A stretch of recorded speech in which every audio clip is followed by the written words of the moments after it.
Assalamualaikum warahmatullahi wabarakatuh. Waalaikumsalam warahmatullah. Waalaikumsalam warahmatullahi wabarakatuh.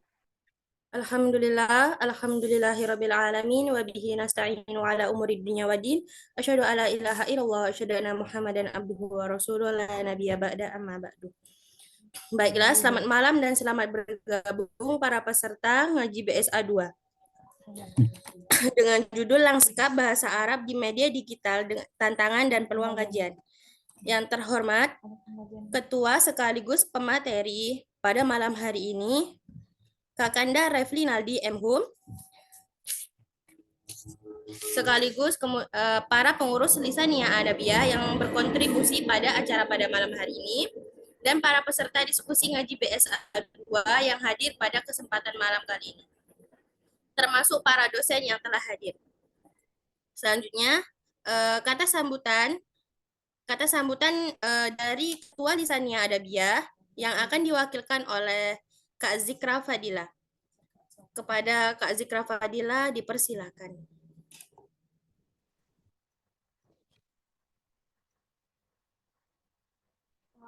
Oke, terima kasih MC. Assalamualaikum warahmatullahi wabarakatuh. Waalaikumsalam warahmatullahi wabarakatuh. Yang terhormat Ketua Lisania Adabiyah, Saudara Refli Naldi M.Hum, lalu teman-teman pengurus komunitas Lisania Adabiyah yang saya hormati, begitu juga pada Bapak Ibu dosen dan teman-teman dosen serta adik-adik prodi Bahasa dan Sastra Arab selaku peserta pada kegiatan diskusi Lisania Adabiyah pada malam hari ini. Puji dan syukur marilah kita ucapkan pada Allah Subhanahu wa taala, alhamdulillahirabbil alamin, atas izinnya kita dapat menyelenggarakan diskusi ngaji BSA pada malam hari ini. Salawat dan salam kita sampaikan pada Nabi besar Muhammad SAW. Allahumma sholli wa sallim wa barik ala sayyidina Muhammad wa ala ali sayyidina Muhammad. Bapak Ibu, teman-teman dan adik-adik prodi Bahasa dan Sastra Arab peserta ngaji BSA yang saya hormati, saya di sini selaku sekretaris Lisania Adabiyah mewakili ketua dan teman-teman pengurus mengucapkan terima kasih atas partisipasinya pada malam hari ini dan selamat datang di ruang diskusi ini. Diskusi malam ini merupakan seri kedua ngaji BSA yang merupakan rangkaian program bidang diskusi ilmiah komunitas Lisania Adabiyah. Setelah sebelumnya di edisi perdana pada bulan lalu kami menghadirkan kajian sastra Arab. Nah, pada malam hari ini kami akan menghadirkan kepada peserta pada malam ini yaitu kajian terkait dengan bahasa Arab.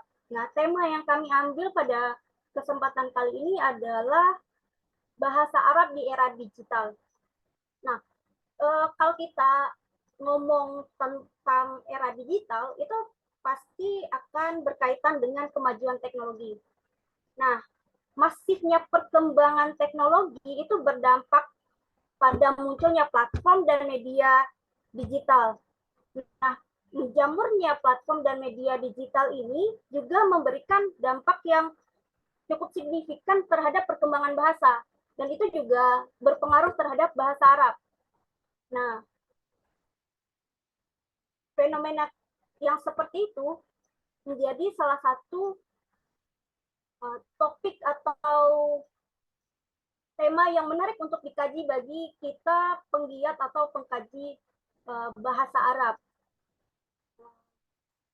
Bermunculannya konten-konten digital yang berbahasa Arab itu juga sangat memberikan peluang bagi lanskap pengkajian bahasa Arab. Nah, bagaimana kita menanggapi atau merespon perkembangan bahasa Arab di era digital itu?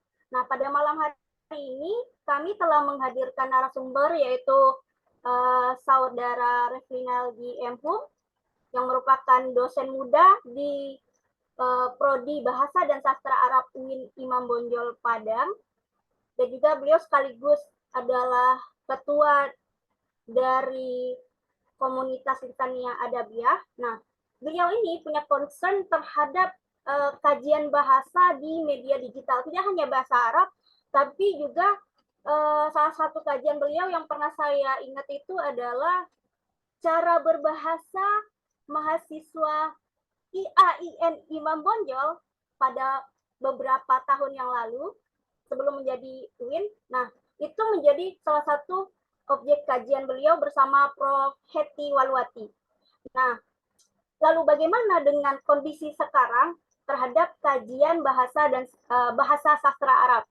Khususnya bahasa Arab ya, karena kita temanya hari ini adalah kajian bahasa Arab di era digital. Nah, di sini Saudara Refli akan mengulik bagaimana peluang dan tantangan kajian bahasa Arab digital bagi kita yang tertarik untuk mengkaji aspek kebahasaan atau linguistik Arab.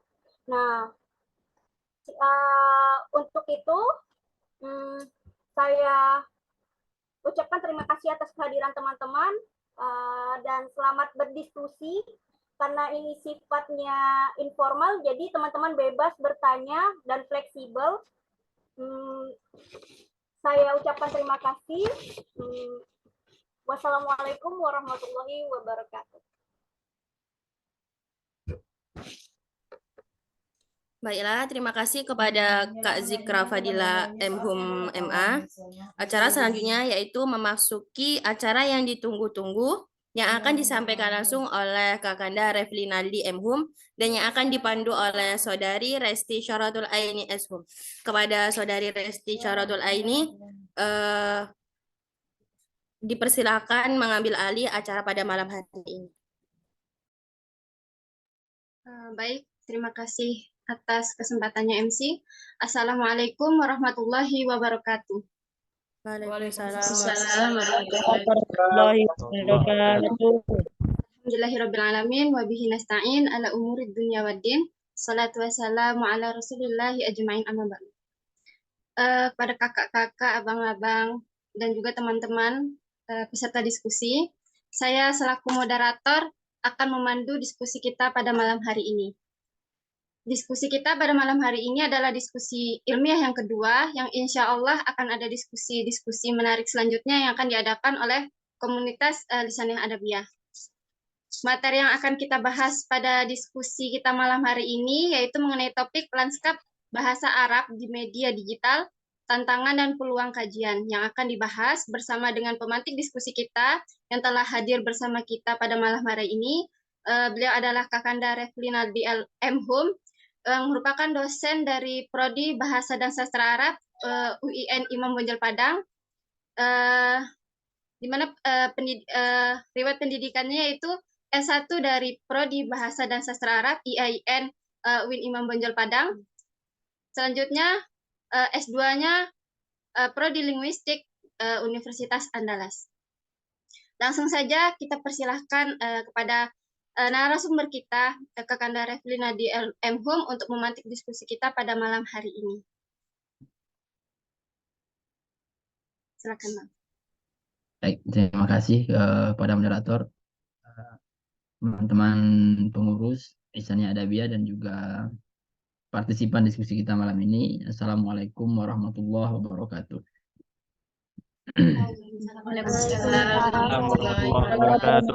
Warahmatullahi wabarakatuh. Baik, kawan-kawan semua, alhamdulillah kita bisa bertemu kembali dalam kegiatan yang dinamai dengan Lisaniyah Adabiyah Discussion Series ya. Khususnya ngaji BSA, karena kita juga punya satu lagi namanya diskusi riset. Dan pada malam hari ini saya diberi kesempatan oleh teman-teman pengurus untuk menjadi pemantik diskusi lebih tepat ya dibandingkan memberikan materi. Ya. Karena sebenarnya kita sudah punya catatan list pemateri, tapi karena satu dan lain hal beliau tidak bisa pada jadwal yang sudah kita tetapkan, maka yang memang konsekuensinya harus ada yang menggantikan. Jadi itu sudah menjadi kesepakatan ya, di waktu ada materi yang nggak bisa, maka setiap anggota dan pengurus itu harus siap untuk menggantikan. Nah, pada malam ini kebetulan saya yang kebagian yang ketimpa dari konsekuensi itu, nggak masalah. Jadi nanti saya akan coba memaparkan beberapa hal yang mudah-mudahan nanti bisa menjadi fokus atau core dari pengembangan diskusi kita ke depan. Ya, saya izin share screen ya, kawan-kawan.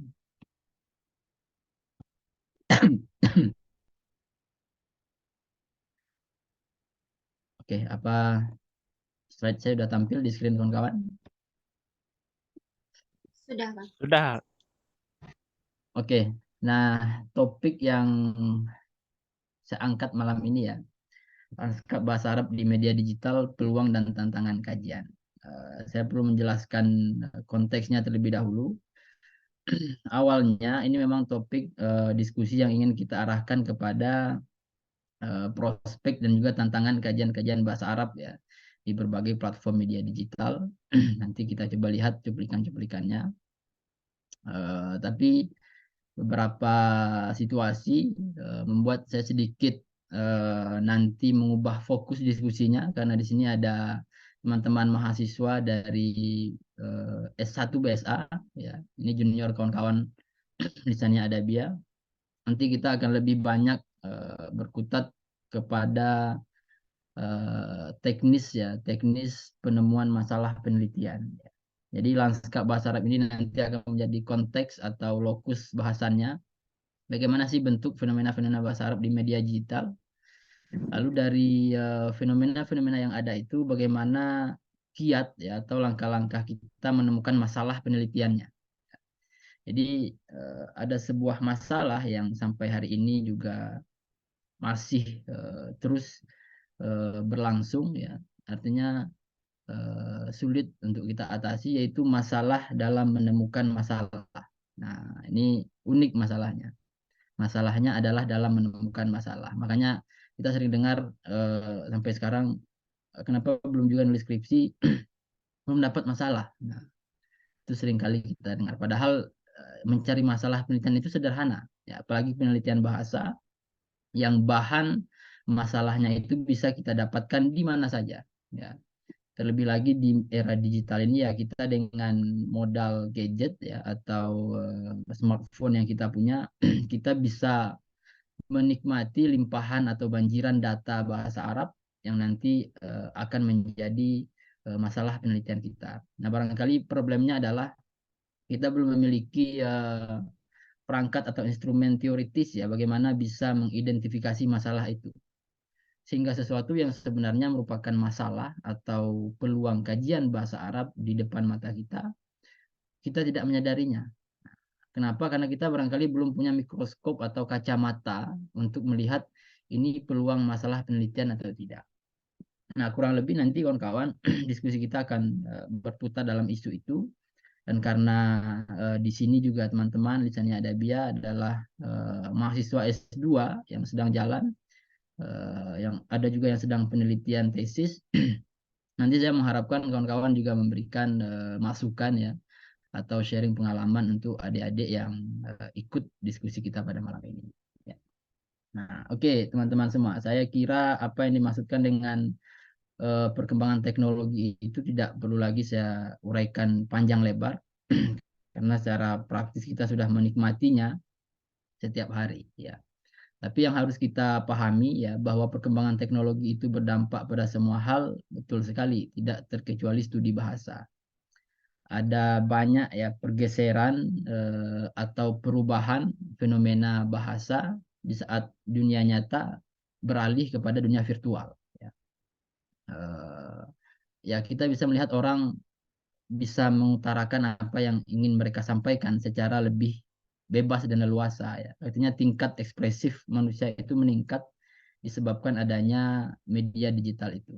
Ya, makanya orang itu belum merasa eksis ya kalau dia belum punya akun media sosial contohnya, belum punya Facebook, belum punya Instagram dan lain-lain sebagainya.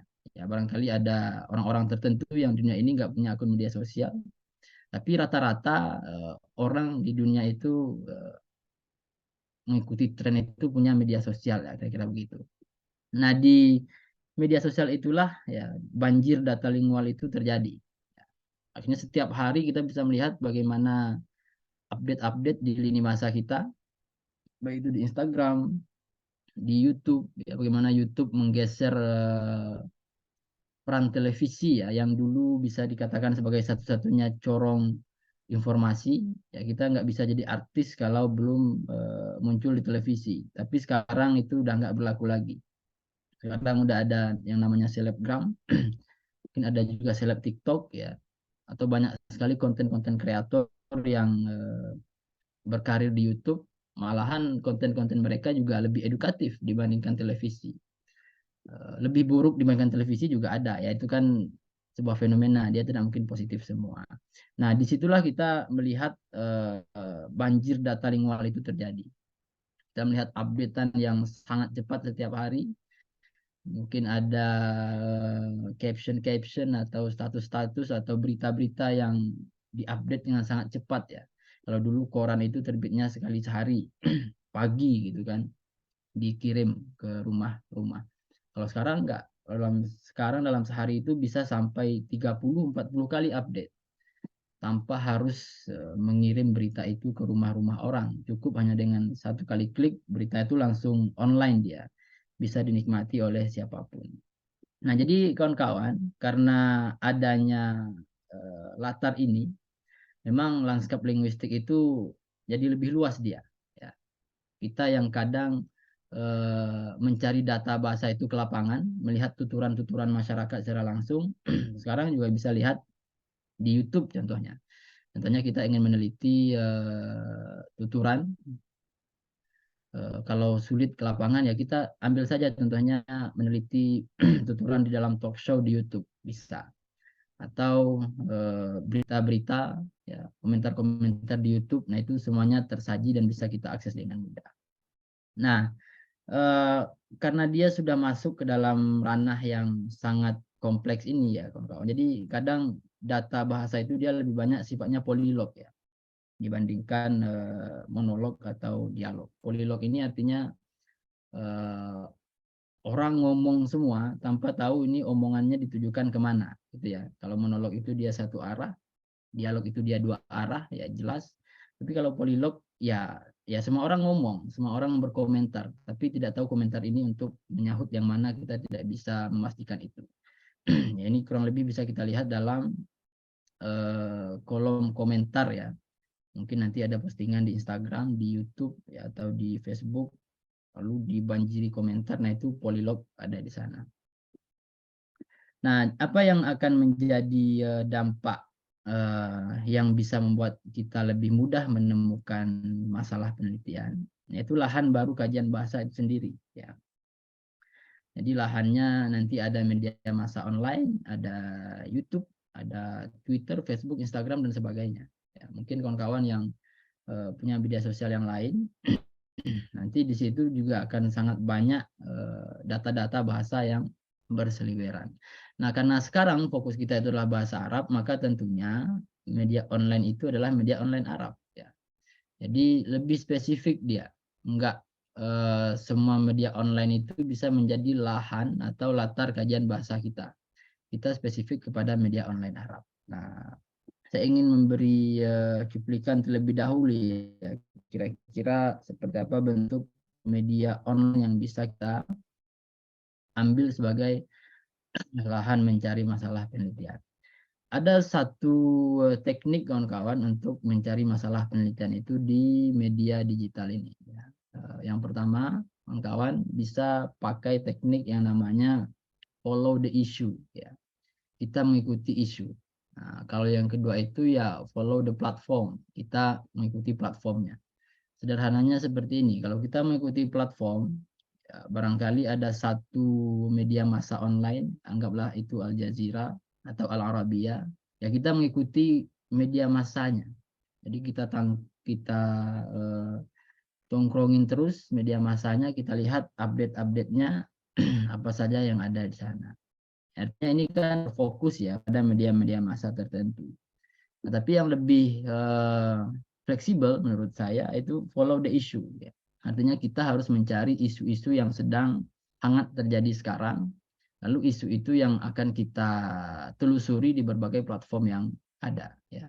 Jadi memang kajian bahasa, terlebih dari fenomena bahasa di media digital ini, salah satu kunci ya untuk masalah itu dia menjadi menarik dan unik, yaitu masalah yang memang berdampak luas terhadap dinamika atau geopolitik di dunia ini.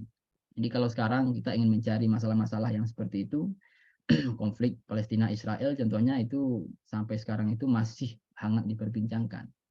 Atau konflik Rusia-Ukraina pada hari ini ya babak-babak barunya selalu ada terus ya. Nah ini satu contoh yang saya sajikan kepada kawan-kawan. Ini satu perkembangan terbaru ya konflik Rusia-Ukraina, yaitu meledaknya bendungan di Ukraina ya, bendungan Nova Kakhovka. Kalau kawan-kawan cari di media-media Indonesia, ini juga lumayan banyak sekali update-nya ini ya, terlebih di bagian berita internasional. Kalau kawan-kawan lihat seperti di Republika, Kompas atau Tempo yang online, berita-berita tentang ini cukup banyak. Nah, kita bisa masuk dari sana. Lalu kita coba cari bagaimana perbincangan berita itu di media massa online. Nah, ini salah satu contohnya. Ya. Ini di media massa Al Jazeera. Hal ini dibahas. Dan ini enggak satu berita tentang ini. Satu hari itu bisa sampai 15 berita. Artinya kalau kita ingin mengambil topik ini menjadi masalah penelitian, dalam satu hari itu data kita sudah terkumpul. 15 berita itu saya kira sudah lebih dari cukup menjadi data penelitian. Nanti dengan apa kita lihat, nah itu persoalan yang di satu sisinya lagi. Nah ini media massa online Arab. Kira-kira beginilah tampilannya. Selain media massa, koran online, apa yang bisa? YouTube, kawan-kawan. Kita semua punya YouTube ya. Kalau ada yang hari ini nggak punya aplikasi YouTube di handphonenya, terlaluan juga itu ya. Mahasiswa maksud saya ya. Kalau orang-orang tua barangkali bisa jadi ada yang nggak punya YouTube. Biasanya orang-orang tua itu kan punyanya Facebook gitu ya. Jadi hari ini kalau kita ingin melihat tren perbincangan di kalangan muda dan kalangan tua, itu platformnya juga menentukan ya. Anak-anak muda kurang lagi begitu eksis di Facebook ya. Mereka banyaknya di Instagram dan Twitter. Tapi kalau orang tua biasanya di Facebook. Kadang ada orang yang hari ini baru ketemu dia sama Facebook, sedang asik-asiknya main Facebook. Kalau bagi anak-anak muda itu kan sudah ketinggalan ya. Nah, YouTube juga banyak. Ini kita coba ketik kata kuncinya. Tafjir Saddi Nova Kakhovka. Meledaknya bendungan Nova Kakhovka. Itu berapa banyak platform yang keluar itu. Kawan-kawan lihat. Ini ada Sky News Arabia. Ini ada platform berita namanya Samri, ada Al Jazeera Arabic. Nanti ke bawah itu semakin banyak dia. Kenapa bisa seperti itu? Ya karena ini peristiwa global, ya, peristiwa yang memancing perhatian banyak orang, ya sehingga semua platform memberitakan. Nah itu di media massanya atau di YouTube-nya. Ada orang yang sukanya baca, ada orang yang sukanya nonton berita langsung. Yaitu diakomodir lah oleh media-media online ini. Ya. Nah, apa yang bisa kita teliti kalau di YouTube? Kita bisa meneliti headline-nya ini. Ya. Jadi berita tentang meledaknya bendungan itu, kita ingin lihat bagaimana kira-kira headline-nya ya, dalam berbagai platform YouTube channel berita Arab. Nah, ini sudah banyak ini sampai ke bawah ini. Mungkin ada 70-an atau 100-an berita yang kita temukan, itu sudah cukup sebagai data satu penelitian, ya, apalagi untuk skripsi. Kita mengumpulkan 100 headline, nanti kita analisis pakai pisau yang mana. Mungkin dari teori morfologi bisa, sintaksis, atau lain sebagainya. Selain itu juga bisa komentarnya. Ya. Ini contoh komentar-komentar ini ya, yang muncul dalam pemberitaan.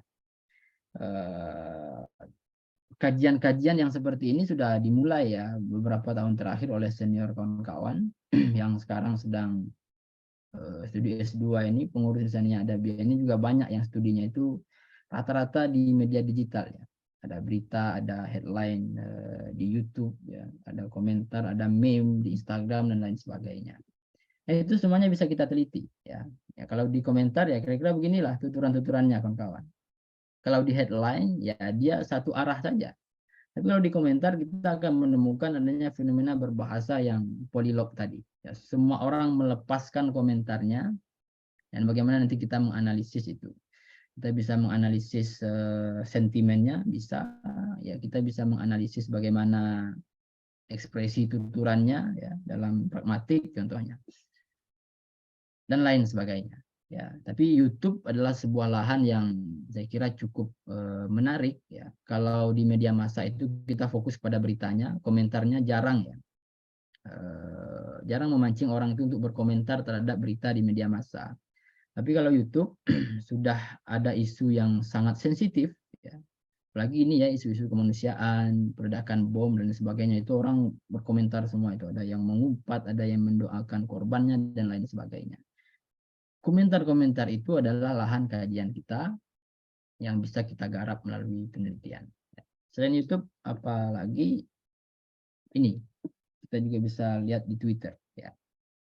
Yang kata kunci yang sama ya keluar ya.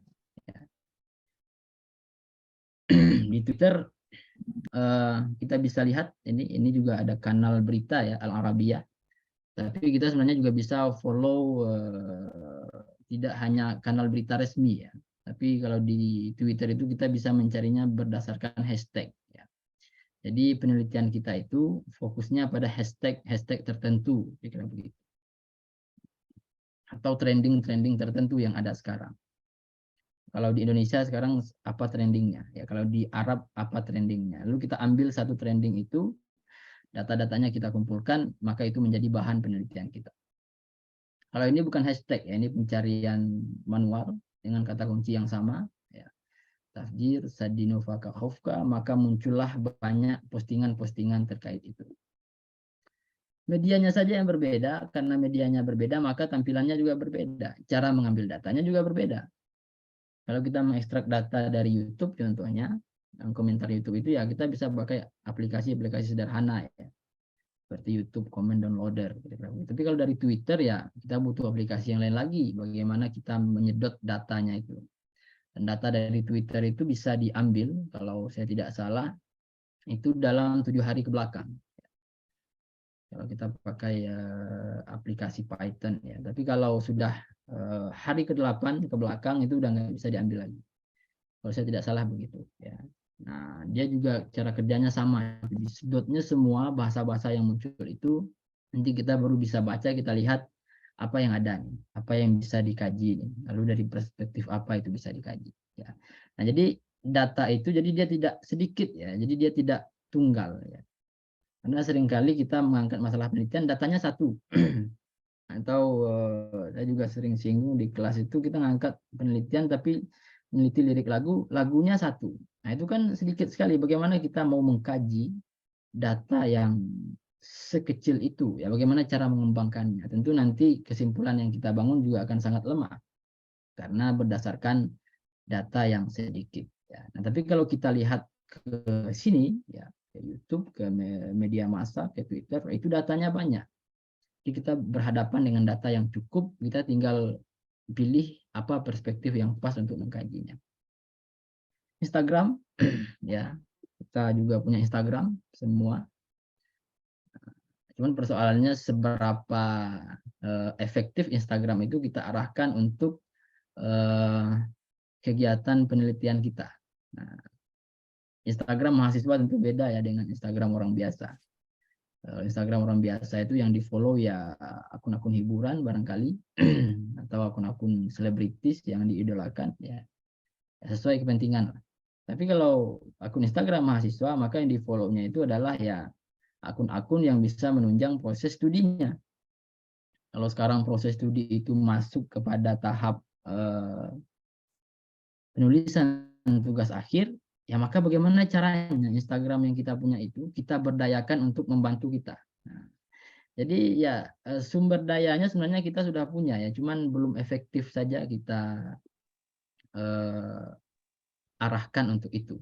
Ya, nah, makanya di Instagram kawan-kawan kita juga bisa mengambil data yang seperti ini. Facebook, saya kira begini bentuknya ya. Nah, ini Facebook ini, wah banyak sekali data-datanya ini. Ya. Bagaimana cara membacanya ya kan kita kuliah di bahasa Arab, ya, tentu kita tidak perlu bertanya ke orang lain ya. Insya Allah kita lah yang harus membaca data-data ini. Telegram, kawan-kawan, Telegram ini kan aplikasi perbincangan ya. Kawan-kawan gabung di grup-grup yang di sana ada orang Arab, contohnya ini ada semacam grup atau channel. Ini grup buku ya. Tadawuliyah Baina Yadaik ini tempat share buku-buku dan penelitian-penelitian pragmatik di sini. Menarik sekali karena komentar-komentarnya kadang juga ada yang lucu, ada yang memancing emosi dan lain sebagainya. Kadang orang protes kajian-kajian itu juga ada di sini. Telegram.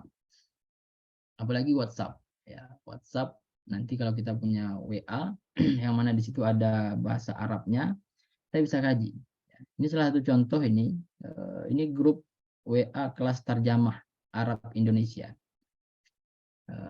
Kelas 5 BSAA. Tapi ini kalau apa nggak salah angkatan 2019 ini, kalau tidak salah.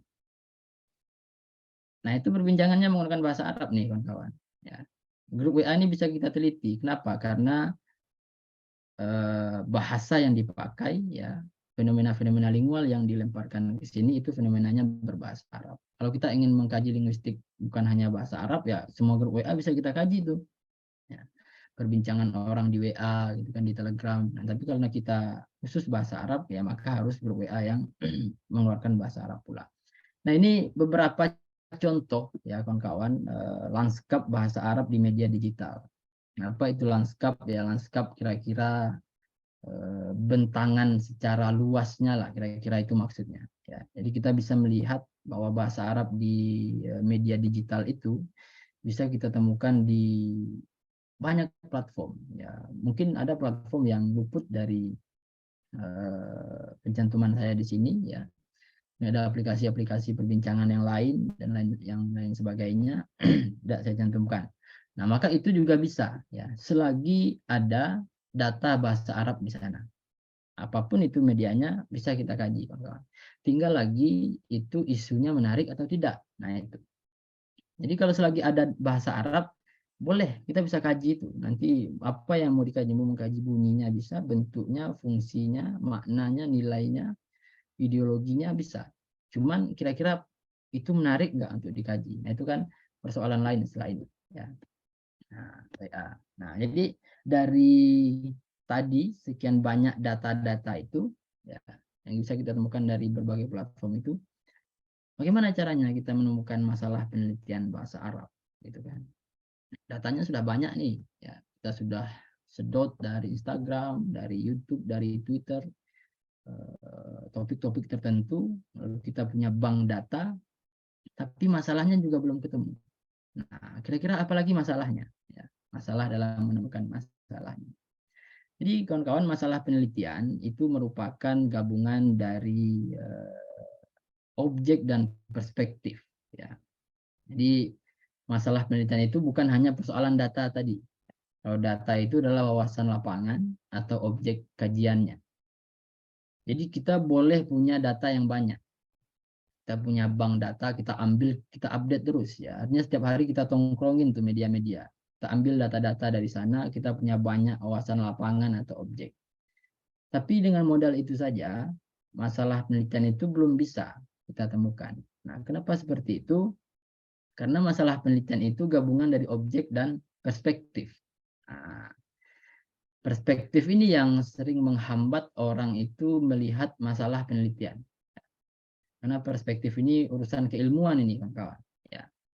Jadi kalau kawan-kawan belajar sintaksis, contohnya, ada belajar jenis-jenis frasa, contohnya ada frasa eksosentris, frasa endosentris. Lalu juga jenis-jenis klausa. ya, berdasarkan kategori predikatnya. Contohnya ini ada klausa nominal, klausa adjektifal dan sebagainya. Nah, itu namanya perspektif. Ya. Itu perspektif dan itu keilmuan dan itu teoritis dia. Jadi di saat kita punya data bahasa Arab yang banyak, nah dengan apa data itu akan kita analisis? Nah, kita harus kembali ke keilmuannya. Saya belajar sintaksis, saya belajar jenis-jenis frasa.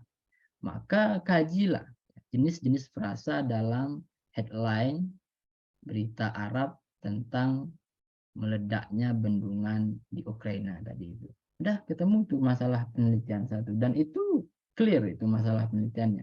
Datanya cukup, perspektifnya jelas. Datanya cukup, mana dia? Ya ini beritanya ada seratusan. Jadi kita punya seratusan headline. Kita apakan itu headline yang seratusan itu? Kita bedah, kita lihat apa saja tipe-tipe frasa yang ada di sana. Atau ingin keluar lebih besar dari itu, kita lihat apa saja tipe-tipe klausa yang ada di sana. Nah, maka perspektif dipadukan dengan objek, muncullah yang namanya masalah penelitian bahasa Arab. Jadi kita banyak wawasan lapangan saja tidak cukup kalau tidak punya kemampuan untuk mengidentifikasi masalah itu. Nah, atau kita pintar saja juga tidak cukup. Kita pintar nih keilmuannya, menguasai banyak teori. Yang jelas di cabang-cabang linguistik atau sastra itu apa aja teori yang disebut kita paham. Tapi kita nggak punya data, ya nggak akan ada juga masalah penelitiannya. Ya. Jadi dia merupakan perpaduan dari dua hal itu. Ada data yang cukup, lalu ada keilmuan yang memadai untuk melihat potensi penelitian pada data itu. Selain sintaksis, sekarang belajar apa? Kita juga belajar morfologi contohnya. Nah, morfologi itu kan membahas tentang morfem. Ada morfem bebas, ada morfem terikat. Kalau begitu, saya ingin lihat morfem aja lah. Ya. Saya ingin lihat bagaimana morfem bebas dan morfem terikat dalam judul-judul berita di media massa Arab, khusus tentang peristiwa meledaknya bendungan tadi. Udah, itu udah masalah penelitian. Datanya ada, perspektif atau pisau analisisnya juga ada. Dalam hal ini morfologi. Nah, selesai itu masalah penelitiannya. Jadi kita sering tidak melihat masalah penelitian. Sebenarnya lebih banyak kedua-duanya ini belum memadai ya. Artinya dengan objeknya kita tidak dekat, ya kita nggak mengikuti platform-platform yang menghadirkan banjir data bahasa Arab itu tadi di satu sisi, lalu di sisi lain kita juga tidak memahami keilmuan yang kita pelajari. Ya. Contoh kawan-kawan belajar balawuh ya, balawuh di semester awal ada ilmu ma'ani contohnya. Ilmu ma'ani itu apa saja yang dipelajari? Mungkin nanti kalau dalam balawuh itu ada namanya kinayah, ada yang namanya tibak, ada jinas. Ya kalau kita sudah belajar itu, ya itulah perspektif yang akan kita jadikan pisau untuk menganalisis data yang ada. Jadilah dia masalah penelitian. Ini judul berita ini kayaknya banyak sindiran sekali ini ya. Kayaknya kinayah luar biasa banyak di sini. Wah, saya ingin coba lihat bagaimana kinayah di sini. Nah, sudah masalah penelitian itu. Jadi dia harus cukup datanya, harus kita kuasai wawasan lapangan itu, dan juga harus cukup keilmuannya. Harus kita paham betul ya bagaimana cara mengaplikasikan teori-teori itu untuk mengidentifikasi masalah tadi. Ya. Nah ini dua hal yang sangat berbeda kawan-kawan. Yang pertama itu wawasan lapangan. Ya. Nah itulah dia tadi. Kita dengan pengalaman kita dalam browsing atau surfing, di media sosial, di media massa, atau buku-buku online, kita ketemu banyak potensi masalah penelitian. Kita mau bahas apa? Mau bahas kata, bisa, berarti dengan morfologi. Kita mau bahas frasa atau klausa, bisa juga dengan sintaksis. Mau bahas kalimat, boleh, bisa dengan pisau-pisau semantik atau pragmatik gitu kan. Atau nanti ingin keluar lebih interdisiplin dari itu, barangkali nanti ada sosiolinguistik, psikolinguistik, antropolinguistik, dan lain sebagainya. Membahas wacana, ya ada diskurs namanya. Ya, diskurs analisis atau critical discourse analysis bisa mengkaji itu. Jadi dia berada dalam satu ruang, itu merupakan kumpulan dari bahasa itu, Nanti kita tinggal pilih ya dengan pisau yang kita punya, bagian mana yang ingin kita kaji. Kita ingin mengkaji level kata, frasa, atau yang paling tinggi itu wacana. Nah, untuk menemukan masalah penelitian bahasa Arab, kita harus punya ini dulu. Jadi kalau hari ini ada yang bilang belum ketemu masalah, berarti persoalan pertamanya dia belum punya wawasan lapangan itu. Ya. Dia belum punya bank data tadi. Maka kalau masih belum punya masalah penelitian, coba kawan-kawan kembangkan wawasannya. Coba cari platform-platform, cari isu-isu ya yang berkembang, yang mana itu menggunakan bahasa Arab. Di media digital lebih mudah ya, dibandingkan di dunia nyata. Pak kira susah itu. Kita harus melihat ke Arab atau komunitas Arab gitu kan. Tapi kalau di media digital ya kita bisa mengakses secara terbuka. Itu masalah pertamanya, karena belum cukup wawasan lapangannya. Kadang kita juga terpaku kepada mencari data yang ada di media cetak, gitu.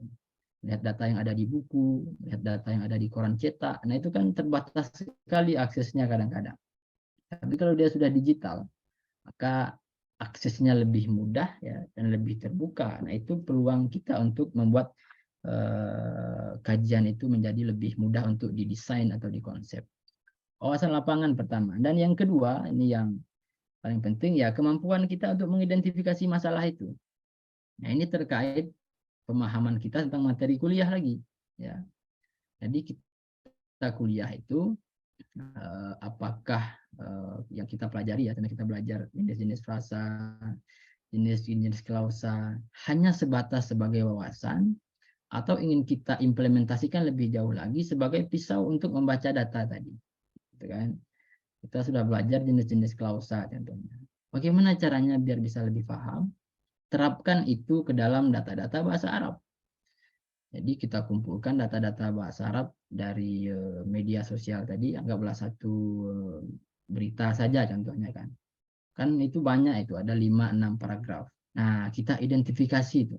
Ini mana nih yang merupakan klausa adjektiva, mana klausa nomina, mana klausa verba.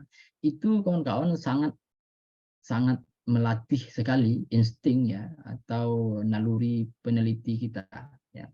Jadi peneliti itu kadang juga harus punya naluri dia ya. Di saat dia melihat sesuatu tiba-tiba muncul, ini menarik ini. Nah, itu karena dilatih ya, nggak muncul secara ujuk-ujuk saja. Nah, cara melatihnya ya begitu. Lalu di Balaghah sekarang belajar apa? Implementasikan. Jadi jangan hanya terpaku pada contoh yang dikasih dosen di kelas. Implementasikan, cari wawasan-wawasan yang ada di luar itu yang jauh lebih besar. Ya, dalam konteks ini media digital tadi. Kumpulkan itu, kawan-kawan lihat. Ini tadi kita belajar apa? Kita belajar majas ya. Ini ada majas nggak di sini? Lihat itu. Atau apa tadi kita di morfologi belajar morfem terikat ya, kira-kira di sini ada nggak? Nah begitu cara melatihnya sehingga kita itu terbiasa dalam mengidentifikasi masalah penelitian. Begitu kita lihat satu kalimat, kita baca, kita pahami, kita bisa tahu apa yang bisa dikaji dari sini. Apakah kita bisa mengkaji bentuknya, fungsi atau struktur kalimat itu, apakah kita bisa mengkaji maknanya, mengkaji nilainya atau ideologinya. Itu nggak bakal bisa kalau kita nggak paham ilmunya. Ya. Makanya fenomena itu terlihat hambar saja karena kita nggak punya semacam perangkat mikroskopis untuk melihat itu. Jadi sebenarnya dia berharga, tapi karena kita tidak bisa memahami itu, dia terasa biasa saja. Lewat begitu aja di depan kita. Padahal itu sebuah data yang sangat berharga, yang barangkali kalau kita angkat menjadi penelitian sangat bernilai dan berdampak. Nah, jadi kuncinya itu adalah keilmuan. Jadi sebenarnya di kuliah kita itu udah lengkap semua ya. Diajarkan untuk melakukan penelitian itu. Kita dibekali dengan keilmuan. Keilmuannya macam-macam ini, ada mikrolinguistik, ada makrolinguistik. Mikrolinguistik itu mulai dari sorof dan nahu, kalau kita berbicara Arab tradisionalnya. Kalau kita berbicara linguistik modernnya mulai dari fonologi, morfologi, sintaksis, dan semantik. Nah, itu semuanya ilmu. Ya. Dan di saat kita belajar konsep-konsep yang ada dalam mata kuliah itu, maka implementasikan kepada data-data yang ada di media digital tadi. Maka terbentuklah semacam kebiasaan, terbentuklah semacam apa namanya ya, awareness ya, atau kepekaan kita terhadap sebuah fenomena bahasa. Jadi masalah penelitian itu dia bisa muncul. Ketemu satu kalimat, wah unik ini strukturnya nih. Kok bisa diubah jadi seperti ini ya? Ini kalau pakai sintaksis ini bisa nih. Ya, bagaimana perubahan struktur kalimat. Masuk dia jadi masalah penelitian. Atau kita ketemu sebuah meme atau karikatur yang satir gitu kan. Lalu ternyata ini banyak metafornya kalau kita lihat dari segi semantik. Lalu kita coba telusuri, ternyata banyak karikatur sejenis yang seperti itu. Oh, udah ketemu itu masalah penelitiannya. Ya, dari segi wawasan lapangannya datanya cukup, dari segi perspektifnya kita ingin lihat dia dari aspek semantik ya. Dan nanti kita lihat bagaimana metafor, bagaimana hiperbol dan majas-majas yang lain. Jadi dua hal ini harus saling melengkapi kalau kita ingin menemukan masalah penelitian. Fenomena tidak ditemukannya masalah penelitian, ini saja masalahnya. Pertama, kita tidak punya wawasan lapangan, ya, kita tidak dekat dengan bahasa Arab itu sendiri, dan sehingga kita tidak dekat, makanya kita tidak peka. Ada perubahan struktur, ya, ada penggunaan bentuk-bentuk yang tidak lazim, ya, atau ada semacam variasi makna, kita tidak peka dengan itu, ya, karena kita tidak dekat. Yang kedua ya karena memang kita tidak terbiasa mengimplementasikan konsep-konsep atau keilmuan yang kita pelajari di kelas. Jadi itu dua hal yang harus kita miliki dan dia saling melengkapi sehingga masalah penelitian itu bisa ditemukan. Ya, sederhananya masalah penelitian itu dia akan muncul kalau ada data yang cukup tentunya. Satu data nggak akan bisa. Jadi datanya cukup, ada, lalu perspektif atau pisau analisisnya juga ada. Maka dia akan klop, nanti ketemulah masalah penelitian itu. Ya, kawan-kawan. Jadi secara teori kira-kira begitulah ya menemukan masalah penelitian. Nah, bagaimana secara praktis, ya kan? Nah, kita ketemu dengan fenomena yang begini contohnya. Ini ada karikatur Arab, ya kan?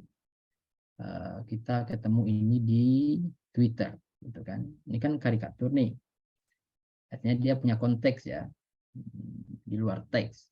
Itu di kolom itu ada teksnya, gambar iblis itu tuh konteks itu. Ya, mungkin selain itu juga ada konteks waktu dan lain sebagainya saat karikatur ini dipost. Nah ini data ini, ya. Ini sebuah wawasan atau objek. Ada berapa banyak masalah penelitian yang bisa muncul dari satu data ini? Itu ditentukan oleh keilmuan. Ya, seberapa banyak pula kita bisa memahami keilmuan bahasa Arab itu. Ya. Nah, yang simpel-simpel saja lah. Kita sudah belajar klausa, gitu kan. Nah, coba kita terapkan membaca ini. Ini ada klausa apa saja sih? Nah, kan. Kita sudah belajar bahwa, wah ini kayaknya ada apa ya, apa sindiran atau apa, gitu kan. Nah, kawan-kawan ada nggak yang bisa menerjemahkan ini? Ini apa nih tuturan yang ada dalam kolom ini? Ada yang bisa terjemahkan?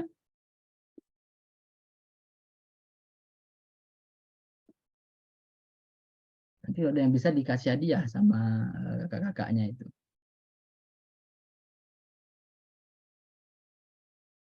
Ada yang bisa terjemahkan ini?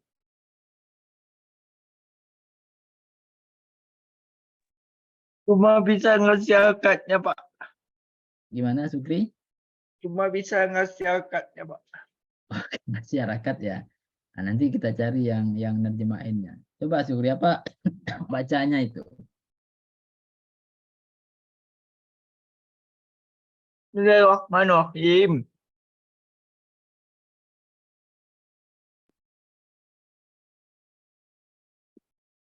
Kama ataqaddamu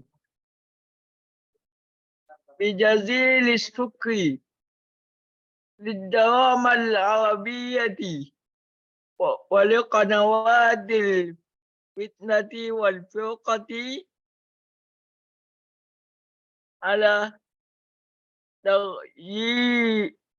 على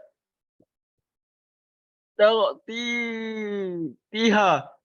أثناء فترة غيابه التي شهر رمضان.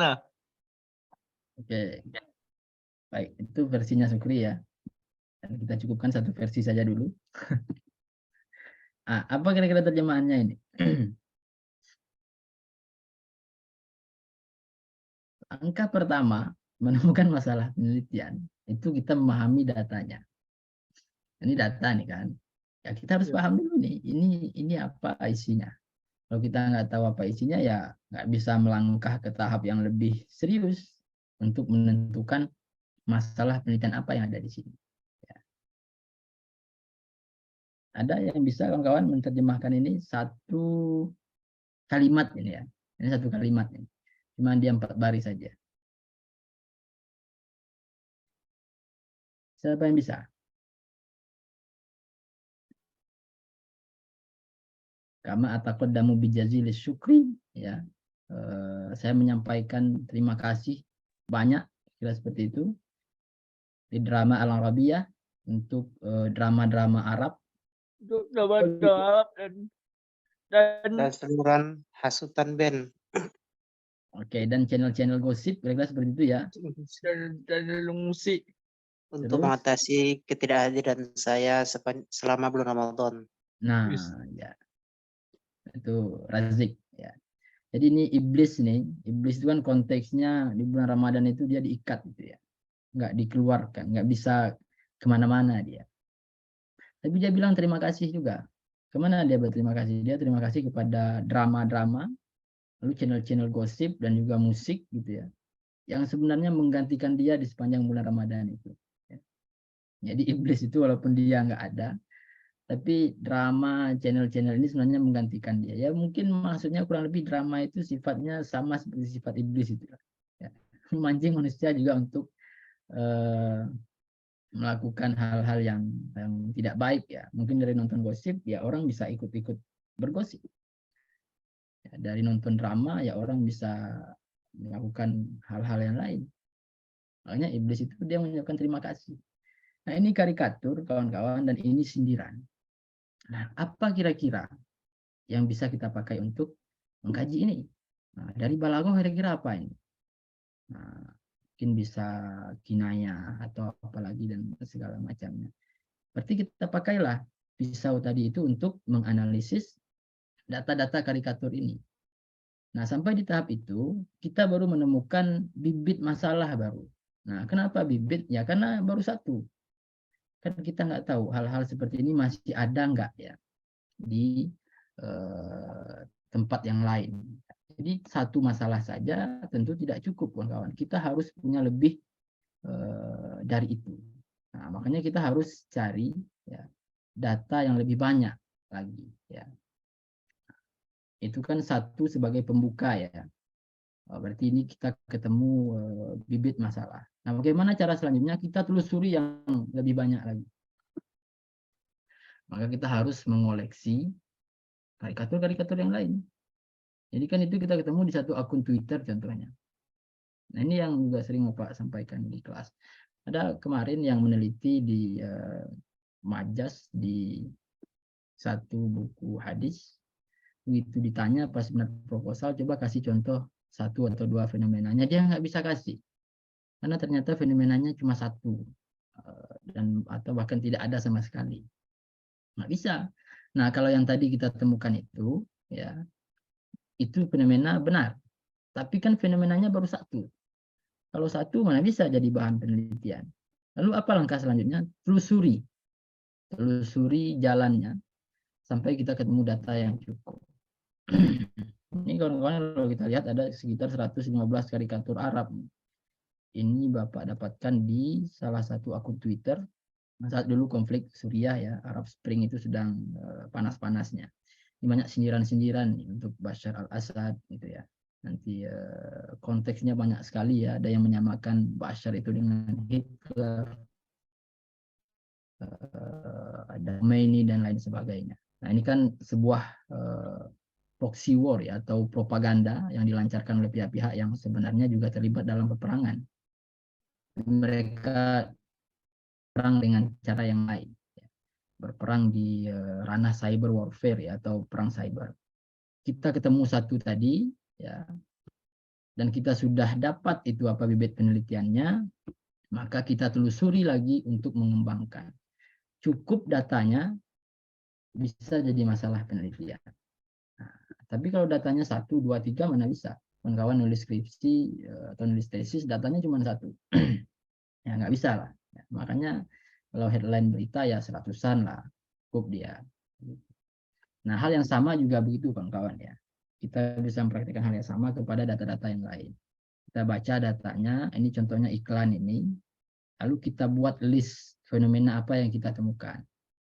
Kayak tadi itu tuh, oh ini ada fenomena sindiran, ya. Oh ini ada tindak tutur ekspresif ini, mengucapkan terima kasih, gitu kan, bijazil syukri.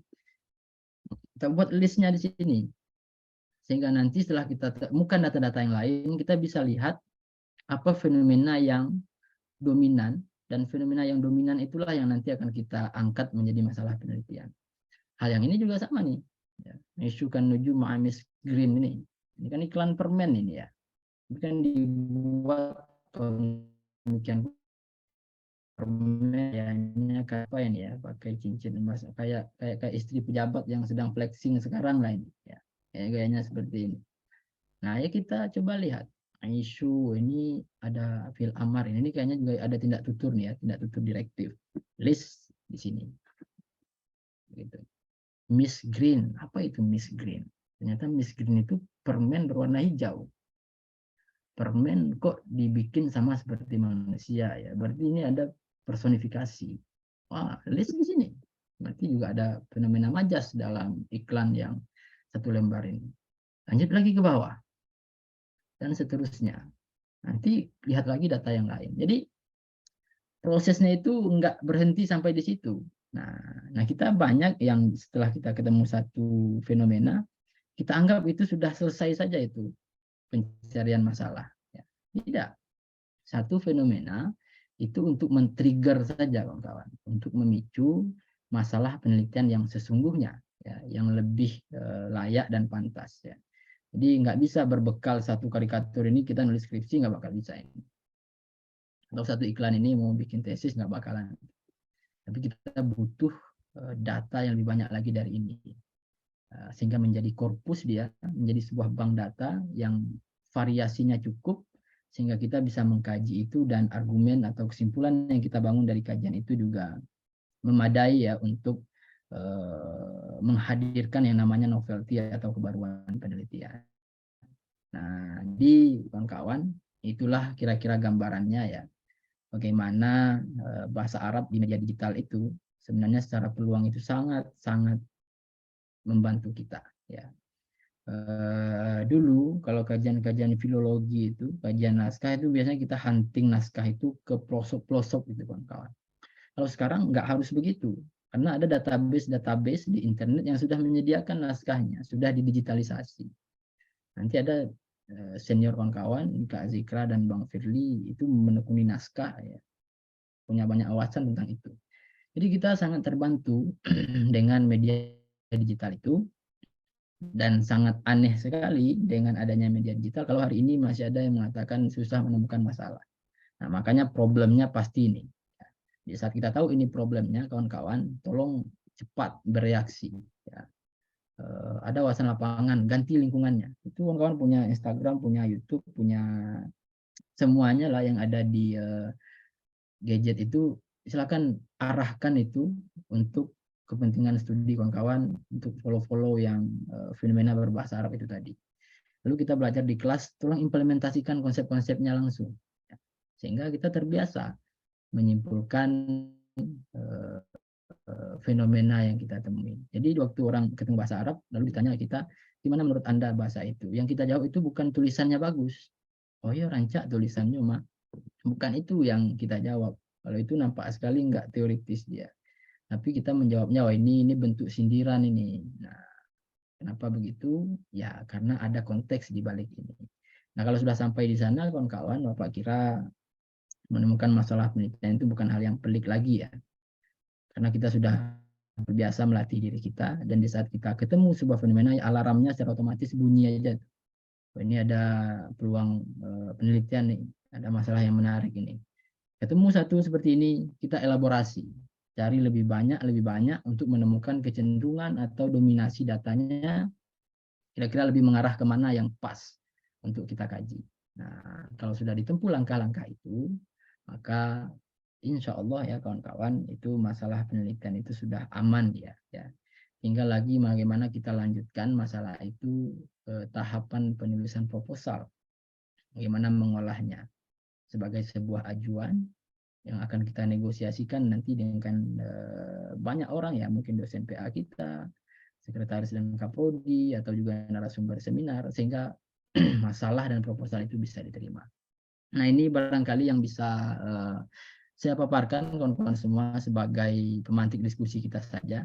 Saya berharap ini bisa memberikan semacam pencerahan bagi teman-teman mahasiswa yang beberapa hari terakhir ini seperti kesulitan atau kebingungan ya dengan masalah penelitian ini.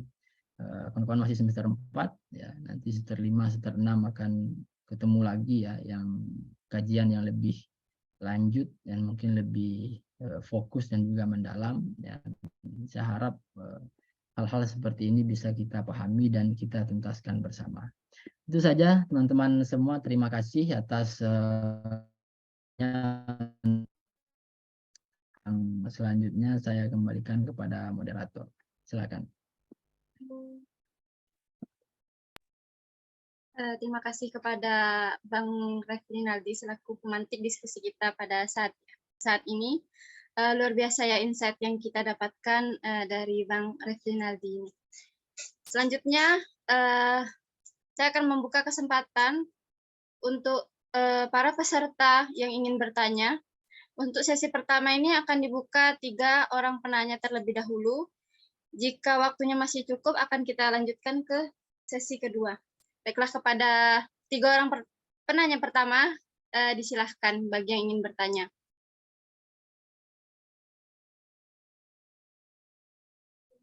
Baik, kepada Saudara Sukri Hidayat, disilahkan. Assalamualaikum warahmatullahi wabarakatuh. Waalaikumsalam warahmatullahi wabarakatuh. Izin Pak Ref. Ya, silakan Sukri. Cara menentukan sudut pandang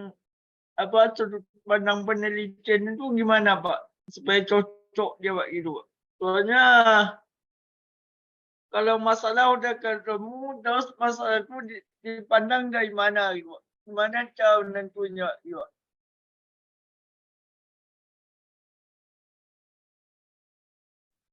Baik, mau langsung dijawab Bang, atau kita kumpulkan dulu pertanyaan? Ditampung dulu aja barangkali. Selanjutnya ada Kak Zikra Fadila. Silahkan Kak. Terima kasih moderator untuk kesempatannya mengajukan pertanyaan. Sebelumnya saya sangat apresiasi sekali ya kinerja teman-teman desain yang ada BIA, terutama seksi diskusi menghadirkan tema bahasa Arab di era digital. Nah, ketika kita berbicara di digital, tentu tidak akan terlepas dari media seperti itu. Nah, kajian ini menjadi menarik ketika saya teringat bahwa ketika saya di sekolah pasca sarjana UIN Syarif Hidayatullah itu, saya pernah mengambil mata kuliah dakwah dan komunikasi. Itu mata kuliahnya. Nah, tentu saja kalau di sana ternyata mereka juga mempelajari salah satu kajian linguistik, yaitu semiotik. Dan ya seperti tadi itu misalnya kayak pengkajian meme atau pengkajian tajuk-tajuk atau opini-opini yang sedang berkembang di sosmed atau platform digital itu sangat besar sekali lanskapnya dalam kajian komunikasi. Nah, yang muncul pertanyaan dari saya, apa yang menjadi atau bagaimana distingsi dari kajian bahasa Arab, kajian atau perspektif bahasa Arab yang membedakannya dengan kajian komunikasi secara umum seperti itu. Mungkin itu saya kembalikan kepada moderator. Terima kasih. Baik, terima kasih kepada Kak Zikra. Selanjutnya untuk satu orang penanya lagi, disilahkan kepada Saudara Muhammad Razik, disilahkan. Ya, Assalamualaikum warahmatullahi wabarakatuh. Waalaikumsalam warahmatullahi wabarakatuh. Sebelumnya izin kepada moderator, juga izin kepada Bapak Rep, ingin bertanya. Mungkin pertanyaannya nggak terlalu setajam teman-teman yang lain lah, kan saya juga baru semester 2. Jadi ingin bertanya tentang bagaimana cara menumbuhkan atau menstimulasi lah mungkin ya. Karena semester 2 menstimulasi untuk lebih giat lagi dalam memerhatikan media-media berita sebagai bentuk respon dalam untuk menemukan objek-objek atau wawasan berita gitu kan.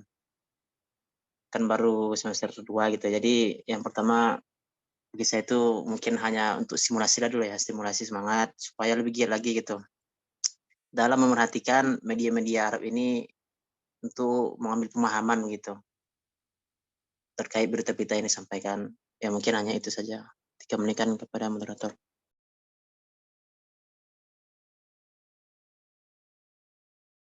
Baik, untuk sesi yang pertama ini kita cukupkan dulu pertanyaan karena sudah 3 orang penanya. Ada 3 pertanyaan, yaitu yang pertama dari Saudara Syukri Hidayat tentang bagaimana cara menentukan sudut pandang dari penelitian. Kemudian ada juga dari Kak Zikra, bagaimana distingsi kajian bahasa Arab yang membedakannya dengan kajian komunikasi. Selanjutnya dari Muhammad Razik, ada pertanyaan bagaimana cara menstimulasi diri dalam memperhatikan media untuk objek penelitian. Untuk menjawab pertanyaan tersebut, disilahkan kepada Bang Ref. Oke, baik. Terima kasih moderator dan juga teman-teman yang bertanya. Ya. Nah, untuk pertanyaan pertama dari Syukri, bagaimana kita menentukan perspektif atau sudut pandang terhadap data itu. Ya. Jadi datanya banyak, lalu kita ingin tentukan perspektifnya, apa yang kita pakai sebagai pisau analisisnya. Kira-kira begitu ya, Syukri. Oke, nah baik Syukri, ini yang penting kita lakukan itu adalah melihat data-data yang sejenis itu dalam variasi yang cukup. Ya.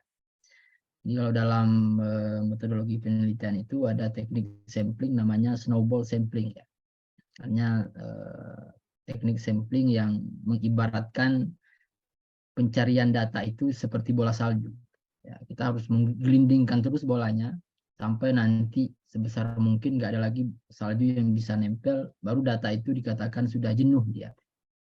Sudah jenuh atau sampai di puncak variasinya. Artinya di luar itu nggak ada lagi data lain yang bisa kita harapkan berbeda. Ya. Itulah kira-kira variasi datanya. Jadi kalau kita konkretkan dengan karikatur tadi, dan tadi itu kan kita ketemunya sindiran itu Syukri. Ya. Atau tadi kita juga ketemunya metafor contohnya. Itu kan baru satu data. Kita jangan buru-buru menetapkan sudut pandang yang kita pakai itu adalah sudut pandang balagoh ya. Dengan pertimbangan kita baru ketemu sindiran di satu data saja. Karena satu data itu tidak cukup. Ternyata setelah kita telusuri lebih jauh, terkumpul dia 100 atau 150-an karikatur, kita baca satu-satu itu Syukri ya, seperti yang Syukri peragakan tadi ya. Teks-teks bahasanya itu dibaca, diterjemahkan, dipahami, lalu kita list.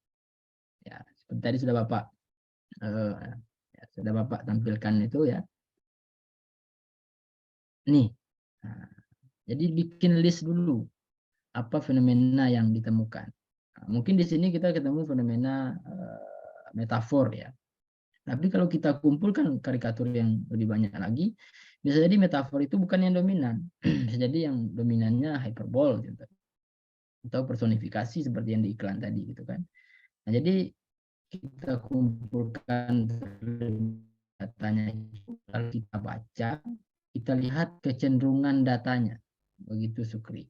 Jadi mana yang datanya nanti dominan, nah maka itu yang kita pilih sebagai perspektif penelitian. Nah, itu salah satu cara yang paling dasar untuk menemukan perspektif itu adalah melihat variasi datanya. Karena kalau kita nanti mengambil perspektif yang ternyata variasi datanya tidak banyak, yaitu resikonya juga untuk kita ya. Nanti penelitian kita juga akan terkendala soal kecukupan data. Jadi pertama pastikan dulu aspek dominan dari data-data lingual itu kira-kira apa substansi atau esensi yang lebih banyak kita temukan di sana. Kalau setelah Sukri kumpulkan 100, 150, ternyata yang banyak di situ memang sindiran semua, nah maka pakailah perspektif Balagoh untuk mengkaji karikatur itu. Nah, itu yang pertama. Nah, yang kedua, nah ini barangkali nanti kawan-kawan kalau sudah semester 6 atau semester 7, nah itu mungkin akan dilatih untuk menentukan perspektif itu ya sesuai dengan tujuan kita meneliti. Ya. Jadi begini kawan-kawan, fenomena ini, satu fenomena ini, ini dia bisa dilihat dari semua sudut pandang keilmuan bahasa. Semua sudut pandang keilmuan bahasa bisa melihat atau mengkaji. Morfologi bisa ini, sintaksis juga bisa, semantik apalagi pragmatik, analisis wacana, semuanya bisa kita gunakan untuk mengkaji. Hingga saatnya kita bisa nggak mengimplementasikan konsep-konsep itu. Nah, itu kan jawabannya latihan. Gitu kan? Begitu kita belajar satu konsep, latih. Belajar satu konsep, latih, sehingga kita punya banyak pisau analisis. Nah, cara menentukan perspektif yang kedua, yaitu dengan menentukan tujuan penelitian kita. Apa yang ingin kita explore dari data ini. Ya. Dan mungkin nanti kalau kawan-kawan, ini untuk senior-senior yang sudah S2 ya, itu nggak melihat dominan atau tidak dominan lagi. Tapi apa yang ingin mereka ungkap dari data itu. Ya. Apakah mereka ingin mengungkap nilai-nilai bahasanya, atau mereka ingin mengungkap ideologi produsen atau pengguna bahasa ini. Jadi kita tinggal pilih. Saya tertarik dengan investigasi ideologi. Sebenarnya wacana perang Suriah dalam karikatur-karikatur itu kira-kira seperti apa refleksi ideologi produsen wacananya. Saya tertariknya begitu. Maka ya perspektif yang dipilih adalah analisis wacana kritis. Jadi dia tidak melihat mana data yang banyak lagi, tapi dia melihat apa tujuan yang ingin dia capai. Ya, kalau sudah S2 ya barangkali kajian-kajian yang mendasar seperti morfologi dan sintaksis ya itu tentu tidak menjadi core kajian lagi ya. Itu menjadi basis kajian. Jadi apapun yang kita kaji, kita pasti memakai analisis morfologi dan sintaksis. Jadi nggak lantas saya ini kajian saya wacana, lalu kita nggak memakai kajian morfologi dan sintaksis, maka terlepaslah dia dari kajian bahasa. Kajian bahasa itu memang merobek-robek unsur bahasa itu. Dia robek frasanya, dia robek klausanya sampai keluar itu isi perut frasa dan klausa itu. Nah itu baru namanya membedah bahasa. Jadi kalau di S2, kajian-kajian morfologi, fonologi, itu suatu yang udah harus dilakukan memang. Kalau dari S1, morfologi dan sintaksis itu bisa menjadi kajian, satu kajian. Tapi kalau dalam S2, morfologi dan sintaksis itu adalah analisis yang memang harus kita terapkan. Apapun perspektif kajian kita. Satu contoh ini ya, mungkin kawan-kawan yang semester 4, semester 2 belum sampai di kuliahnya. Analisis wacana kritis contohnya. Ya, kalau kita lihat kerangka kerjanya, nggak ada itu yang melepaskan dari analisis mikro. Kalau kita baca Van Dijk, dari segi teks, dia punya mikrostruktur. Mikrostruktur itu dia membedah sintaksisnya, dia membedah semantiknya, dia bedah retorika dan juga stilistikanya. Semuanya dibedah, lebih rumit lagi. Ya. Jadi analisis wacana kritis itu dia menggabungkan semua instrumen-instrumen teori yang ada dalam linguistik mikro. Jadi kajian-kajian morfologi, sintaksis itu udah secara otomatis terbawa aja itu kalau kita di S2. Nah, tapi di S1 itu bisa menjadi satu kajian yang kawan-kawan tulis di skripsi. Saya ingin mengkaji morfem di sini bisa.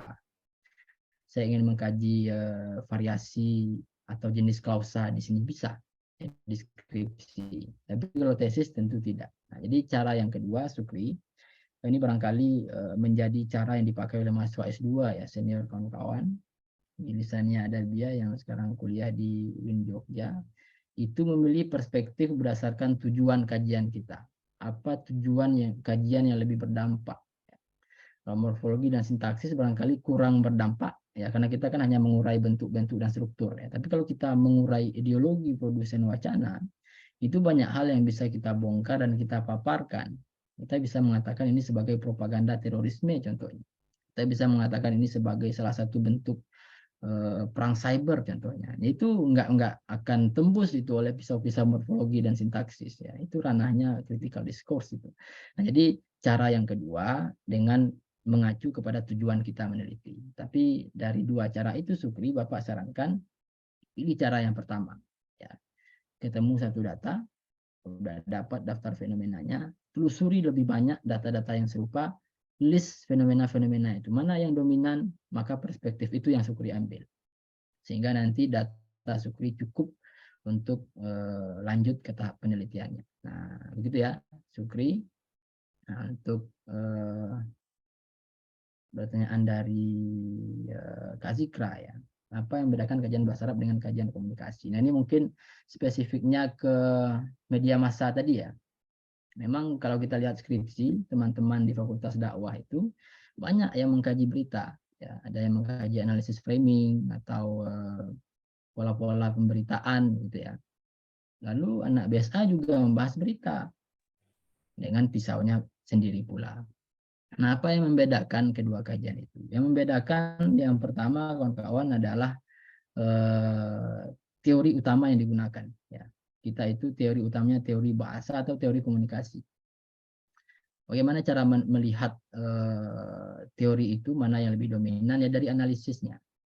Apakah analisis itu memang membedah habis bahasa-bahasanya atau hanya sekilas saja bahasa hanya menjadi semacam batu loncatan untuk membangun kesimpulan yang sebenarnya tidak linguistik sama sekali.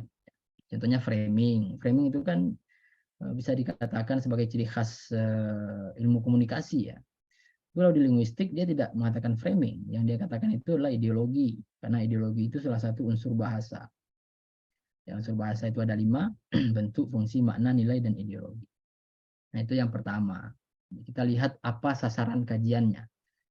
Apakah dia menyasar unsur-unsur bahasa tadi, atau bahasa-bahasa itu hanya menjadi titik loncat saja untuk membangun kesimpulan yang sebenarnya nggak linguistik dia, ya, tapi lebih kepada sosiologis, ya kira-kira begitu.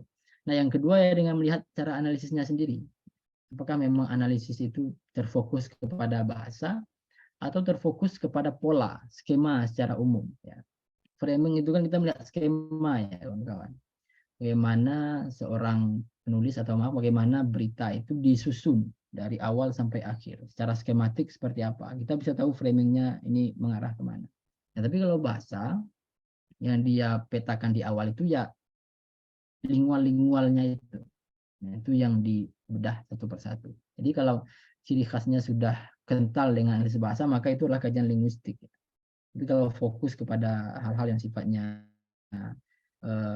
strategi komunikasi, framing, atau pola-pola pemberitaan, nah itu sudah mengarah kepada komunikasi. Saya kira ini sama ya dalam sosiolinguistik. Jadi dalam hal-hal keilmuan yang interdisiplin itu kawan-kawan, dia sangat rawan ya kalau ingin kita tentukan mana yang menjadi core-nya. Sosiolinguistik itu pusatnya sosiologika atau linguistik. Jadi kalau kita tidak hati-hati ya kajian yang kita katakan sosiolinguistik itu juga bisa masuk ke sosiologi contohnya. Karena sudah dititik beratkan kepada fenomena sosialnya. Kalau sosiolinguistik, stratifikasi sosial itu hanya konteks kawan-kawan. Bahwa stratifikasi sosial itu menjadi salah satu hal yang menentukan variasi bahasa. Bagaimana seorang laki-laki dan perempuan bahasanya berbeda. Bagaimana orang yang yang sekolahnya di SLTA, di S1, S2, S3 bahasanya berbeda. Nah, itu sosiolinguistik itu. Jadi strata sosial ya sebagai konteks variasi bahasa. Tapi kalau kajian sosiologi dibalik. Bahasa itu menjadi salah satu alat untuk memetakan fenomena sosial. Nah, jadi bahasa itu batu loncatannya, fenomena sosial itu menjadi sasaran analisisnya. Kalau sosiolinguistik tadi, konteks sosial itu yang menjadi batu loncatannya, variasi bahasa yang menjadi sasaran analisisnya. Jadi kita harus bisa melihat mana yang menjadi core dari kajian itu, maka kita bisa memutuskan ini kajian linguistik atau komunikasi. Nah, kira-kira begitu. Jadi memang dalam interdisiplin itu, ilmu-ilmu sosial dan humaniora itu kadang susah kita tentukan batas-batasnya. Ya, karena secara filosofis rumpunnya sama, ya, rumpun sosial humaniora. Kita banyak memakai filosofis yang sifatnya itu fenomenologis, ya. Jadi sosial humaniora itu dia bukan positivisme, dia lebih banyak fenomenologi. Kalau ada yang lebih dari itu ya barangkali filosofi kritis, ya, itu ciri khasnya. Makanya karena filosofinya sama, lahan yang ditanami ilmu itu sama, ya. Ya maka kadang susah kita tentukan batas-batasnya. Tapi dengan cara-cara seperti tadi kita bisa mengklaim oh, ini kajian linguistik, ini kajian komunikasi, ini kajian sosiologi, kira-kira begitu. Nah, pertanyaan ketiga dari Razik, bagaimana cara menumbuhkan atau menstimulasi lebih memperhatikan media berita. Nah, ya artinya bagaimana kita bisa dekat ya Razik dengan lingkungan yang tadi Bapak paparkan itu, ya. Pertama, kawan-kawan harus membentuk kebiasaan. Ya, kebiasaan itu banyak. Kalau dulu Bapak waktu kuliah semester 1 semester 2 itu kebiasaan yang Bapak bangun itu adalah menerjemahkan teks. Nah, dulu kita ada kuliah namanya mutolaah, ya. Ini senior kawan-kawan yang BP 2017, 18, 19 itu nggak ketemu itu dengan kuliah itu karena tahun 2016 kurikulumnya diganti. Tapi kita yang angkatan 2011 kita ketemu mata kuliah yang namanya mutolaah. Mutolaah itu adalah analisis teks, ya. Dan teksnya sederhana saja, dikasih teks-teks narasi cerita sebanyak 6 paragraf, lalu dibedah di kelas gitu kan. Dibedah mulai dari i'rabnya, lalu bagaimana maknanya, bagaimana strukturnya, ya mutolaah itu kan seperti itu. Nah, dari sana memang Bapak bangun kebiasaan itu belajar menerjemah, ya. Jadi satu hari harus menerjemahkan minimal itu 1 paragraf bahasa Arab. Dan bahan ajar mutolaah tadi itu karena bahasa-bahasanya sederhana. Satu hari Bapak terjemahkan 1 paragraf, lalu besok terjemahkan paragraf yang lain lagi. Maka terbangunlah kebiasaan itu waktu kita ketemu kalimat-kalimat bahasa Arab sederhana, ya kita sudah punya semacam ya koleksi leksikografi, ya. Jadi kita bisa memahami itu. Nah, ya. Memang untuk bisa paham kawan-kawan dengan kalimat bahasa Arab, jangan hafal kamus, ya. Tapi biasakan diri menerjemah. Dengan menerjemah itulah kita punya koleksi kata-kata lazim atau kata-kata yang banyak dipakai dalam teks-teks bahasa Arab. Nah, dulu Bapak membangun kebiasaan yang seperti itu. Sampai di semester 4 baru Bapak pindah ke teks akademik, ya, karena memang kuliah kita udah mulai memakai buku bahasa Arab. Nah, teks akademik dengan teks cerita ternyata beda. Teks akademik bahasanya rumit-rumit ternyata. Nah, itu butuh skill baru lagi, dikembangkan lagi, dan seterusnya dan seterusnya. Nah, kalau untuk media berita ini, bagaimana kita menumbuhkan atau menstimulasi agar kita lebih memperhatikan itu, ya Bapak kira pertama kita harus mengikutinya, Razik, ya. Jadi memang sekarang Razik harus follow itu, ya, media-media Arab, baik itu di akun Instagramnya atau kanal beritanya, Razik follow. Follow itu kan gratis itu Razik, ya kan, dan nggak ada ruginya untuk Razik memfollow itu. Kalau Razik udah follow, nanti kan dia muncul itu, ya. Kalau Razik sering buka, nanti kan dia jadi apa namanya FYP, ya. Nanti dia itu saja yang sering muncul di timeline-nya Razik itu. Kalau buka IG itu juga yang muncul, buka YouTube itu juga yang muncul. Ya dengan lingkungan yang seperti itu, mau tidak mau kita kan menjadi terbiasa dengan fenomena bahasa Arab. Kita sering melihat berita-berita bahasa Arab, dan kita menjadi dekat ya dengan struktur kalimat bahasa Arab, dengan gaya berbahasa yang ada di media Arab. Nah, dengan cara seperti itulah kita nanti menjadi lebih responsif terhadap objek penelitian. Semester 2 adalah masa yang Bapak kira sangat tepat untuk memulai kebiasaan seperti itu. Semester 4 masih boleh lah. Semester 6 Bapak kira sudah terlambat ya untuk memulai hal-hal yang seperti itu. Dan di semester 2 Razik mulai besok follow semua akun-akun yang menurut Razik bagus di Arab itu. Dari yang sederhana aja, akun quote contohnya. Ya, mahasiswa itu kan senang dengan quote. Kadang quote itu menghibur hati kita yang gundah gelana. Ya. Kita punya masalah bermacam-macam, tapi hanya dengan satu quote senang aja hati kita kan. Tapi quote-nya bahasa Arab, gitu kan. Nah, itu yang paling sederhana. Nanti ikutlah follow akun politisi-politisi Arab barangkali. Coba lihat bagaimana politisi-politisi Arab itu membranding dirinya di media sosial. Nanti follow lah influencer-influencer yang lain. Jadi kalau sudah Razik kondisikan lingkungannya seperti itu, ya maka itu yang akan muncul semua. Ya. Jadi pas Razik buka Instagram itu yang muncul bukan lagi artis-artis saja, tapi yang muncul berita-berita terkini di Timur Tengah. Ya, yang muncul postingan-postingan pemimpin atau politisi di Arab sana. Sehingga Razik dengan itu. Ya. Kalau yang di Indonesia ini kita tidak perlu mengondisikan, memang lingkungan kita di Indonesia.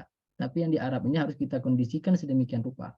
Seperti itu, sehingga kita hidup di lingkarannya, dan nanti kita bisa melatih diri untuk responsif terhadap fenomena itu. Nah, barangkali menurut Bapak begitu, Razik. Bisa dimulai dari hal-hal yang sederhana seperti itu. Razik putar, ya. Razik putar haluan media-media sosial yang Razik punya itu.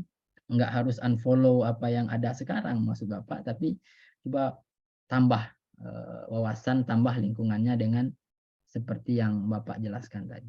Begitu, Razik. Itu moderator. Baik, terima kasih Pak atas jawabannya.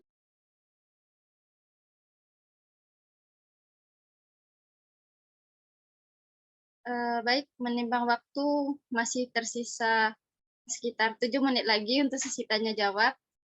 Jika masih ada yang ingin bertanya, silahkan. Untuk satu penanya lagi. Apakah masih ada yang ingin bertanya?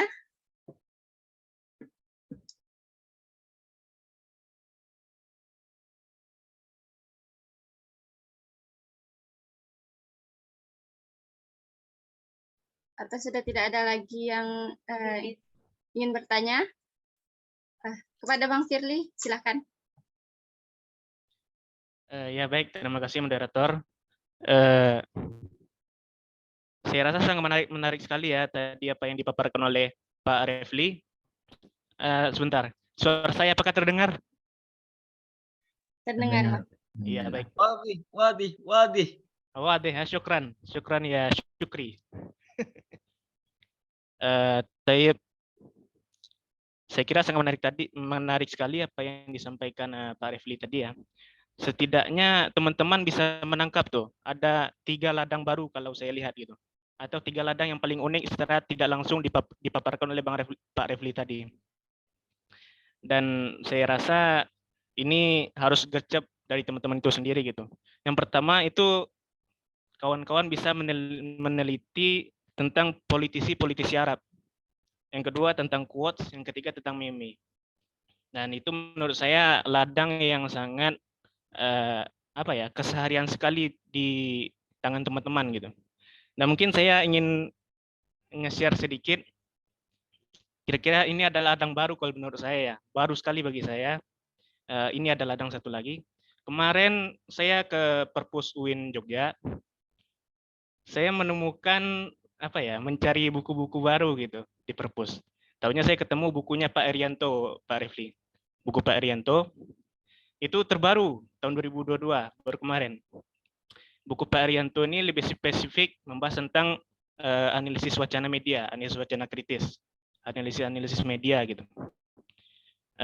Kalau kawan-kawan tahu mungkin ada buku beliau yang paling fenomenal itu kumpulan teori-teori analisis wacana kritis yang diterbitkan oleh Elkis. Itu salah satunya. Nah, kemudian tahun kemarin itu juga ada terbitan baru dan baru juga dikoleksi oleh Perpus ini, kan tapi sayangnya tidak bisa dipinjam karena kodenya C2 jadi nggak bisa dipinjam. Ya, judul bukunya ini tentang Corpus Assisted Analysis Studies. Jadi analisis wacana kritis berbasis korpus. Ini suatu fenomena teori yang baru bagi saya gitu ya. Jadi sekilas prakteknya itu seperti ini. Jadi bahasa itu, fenomena-fenomena bahasa di media itu dikumpulkan secara korpus. Maksudnya dikumpulkan secara banyak datanya, ratusan atau 200-an atau bahkan lebih. Kemudian yang dilihat di sana itu korpusnya adalah bagaimana fenomena bahasa itu terjadi atau perubahan itu terjadi. Kemudian ditafsirkan secara analisis wacana kritis. Dan ini baru menurut saya. Dan saya ketika melihat bukunya dan saya lihat contohnya yang dipraktekkan oleh Pak Arianto sendiri, beliau menganalisis mengenai kata-kata yang berbau negatif menurut masyarakat mungkin ya tentang transseksual, transgender dan sebagainya. Dan Pak Arianto mengambil objek pemberitaan yang beliau koleksi dari detik.com. Itu sejak tahun berapa-berapanya saya tidak menyimak secara mendalam kemarin. Tapi beliau menemukan ada kira-kira 4 atau 5 kata. Yang pertama transgender, yang kedua waria, yang ketiga bencong, yang keempat banci, dan transseksual. Keempat kata tersebut beliau rangkum semuanya dari data-data yang ratusan atau ribuan tadi itu. Kemudian disimpulkan bahwasanya detik.com lebih dominan menggunakan kata-kata transgender daripada waria ataupun bencong. Kemudian kata-kata tersebut ditafsirkan secara analisis wacana kritis. Kenapa mereka lebih dominan menggunakan kata-kata tersebut? Gitu. Nah, jadi pertanyaan saya adalah, kita sebagai penikmat dunia Arab ini, dunia gurun ini, bagaimana ladang kajian itu? Apakah berpulang besar bagi kita atau gimana? Dan perlu catatan juga teman-teman, kajian korpus ini tentunya menggunakan teknologi yang sangat canggih gitu untuk mengumpulkan data yang banyak itu. Kebetulan karena ini baru bagi saya. Cuman yang di pertanyaan saya di sini adalah berapa besar peluang kajian ini terhadap kita gitu. Kalau ada teman-teman yang pengen menganalisis ini sangat baru sekali menurut saya. Mungkin itu saja. Mungkin saya baca-baca lagi besok Perpus. Ya, sekian, terima kasih. Wassalamualaikum warahmatullahi wabarakatuh. Waalaikumsalam warahmatullahi wabarakatuh. Pertanyaan menarik ya dari Bang Firly. Pada Bang Ref, silakan Bang. Baik, terima kasih Bung Firly. Ya, ini sesuatu yang saya kira ya tadi tidak sesinggung sedikit pun dalam penjelasan saya. Nah, ini adalah wawasan yang lain ya, yang disampaikan oleh Bung Firly kepada kita semua. Nah, baik terkait peluang itu ya. Jadi memang salah satu orientasi kajian yang cukup banyak dimulai oleh linguis-linguis ya, bukan sekarang ya, tapi mungkin beberapa belas atau puluhan tahun terakhir. Itulah linguistik korpus. Linguistik korpus ini memang butuh intensitas kerja yang tidak sedikit ya, karena dia sebenarnya mengoleksi data yang dalam jumlah yang sangat besar. Jadi ada kriteria sebuah data linguistik itu disebut sebagai korpus. Jadi nggak bisa kalau tadi kita kumpulin 100 karikatur lalu kita bilang itu korpus, nggak bisa itu. Ya. Karena itu belum cukup dan belum memadai untuk dibilang sebagai sebuah korpus. Jadi kalau tadi Firly menyebutkan berita di detik.com mungkin dalam 10 atau 15 tahun, itu kan kita tidak bisa membayangkan seberapa besar bank datanya. Nah, ini kawan-kawan dikumpulkan melalui aplikasi, benar sekali ya. Atau kalau kita mengikuti tren kajian akhir-akhir ini ada yang namanya SNA ya, Social Network Analysis. Ya. Pernah dengar drone emprit kawan? Punyanya Pak Ismail Fahmi itu? Pernah. Nah, ya, itu kan salah satu aplikasi yang beliau bikin ya, sebenarnya untuk melakukan social network analysis itu tadi.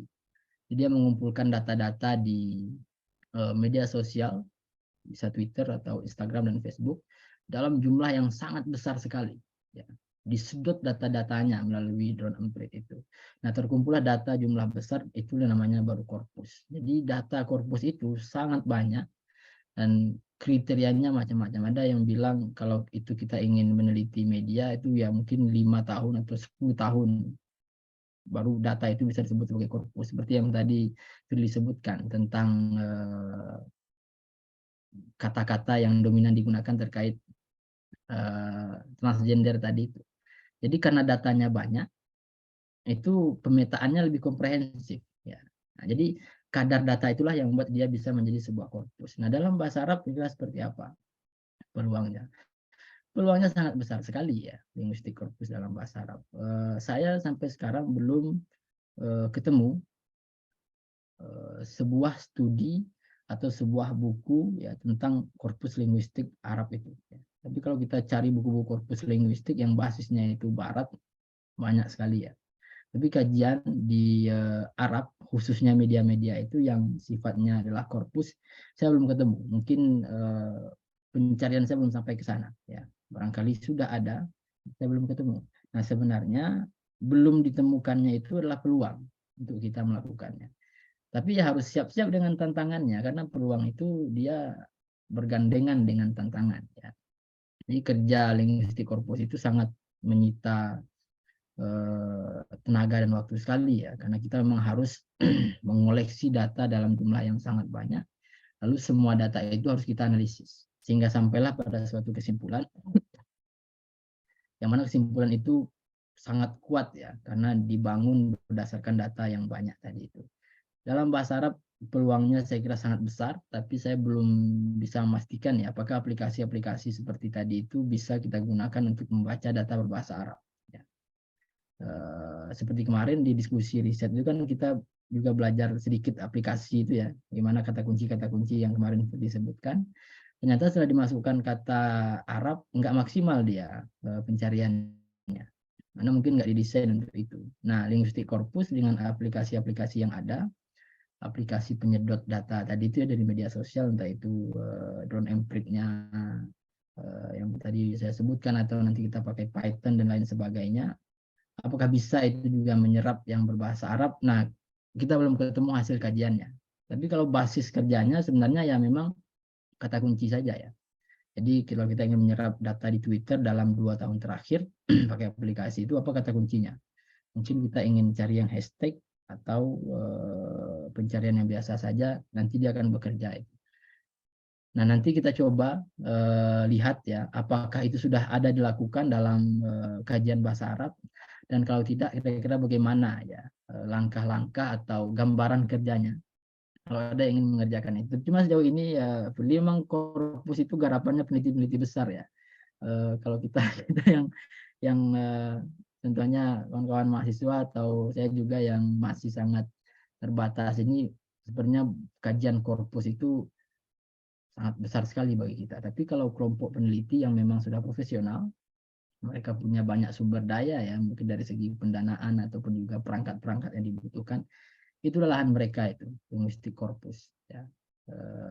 Kalau kita mungkin memang harus punya effort yang sangat luar biasa besar untuk sampai ke sana, tapi tetap ya itu adalah peluang dan tantangannya, kira-kira begitulah ya, yang akan kita hadapi. Mungkin nanti Firly punya jejaring ya dengan researcher di Timur Tengah atau di luar negeri dan lain sebagainya, coba menggarap bahasa Arab. Banyak sekarang peneliti-peneliti Arab itu ya.